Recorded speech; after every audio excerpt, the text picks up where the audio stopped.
எறும்பும் வெட்டுக்கிளியும். ஒரு பசுமையான காட்டில் ஒரு சிறிய எறும்பும் வெட்டுக்கிளியும் நண்பர்களாக வாழ்ந்து வந்தனர். கோடை காலம் ஆரம்பித்தது. எறும்பு தினமும் காலையிலே எழுந்து தானியங்கள், அரிசி, கோதுமை போன்றவற்றை சேகரித்து தன் வீட்டில் சேமித்துக் கொண்டிருந்தது.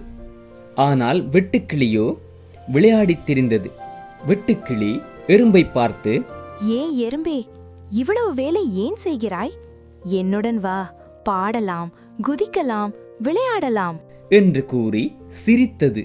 எறும்பு அமைதியாகச் சொன்னது, இப்போது உழைத்தால்தான் குளிர்காலத்தில் சாப்பிட முடியும், கவலையின்றி வாழ முடியும். சில நாட்கள் கடந்தது. குளிர்காலமும் ஆரம்பித்தது. காடு முழுவதும் பனியால் மூடியது. வெட்டுக்கிளிக்கு உண்பதற்கு எதுவுமே கிடைக்கவில்லை. வெட்டுக்கிளி பசியால் நடுங்கியது. பசியால் வாடிய வெட்டுக்கிளி எறும்பின் வீட்டிற்கு சென்றது.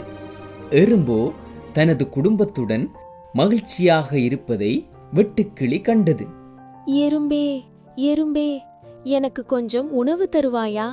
நான் கோடை காலத்தில் உணவை சேமிக்காமல் தவறு செய்துவிட்டேன் என்று வெட்டுக்கிளி வருத்தத்துடன் கூறியது. எறும்பு கூறியது, உழைப்பின் மதிப்பு இப்போது உனக்கு புரிகிறதா என்று கூறிவிட்டு நல்ல மனதுடன் வெட்டுக்கிளிக்கு சிறிதளவு உணவை எறும்பு கொடுத்தது.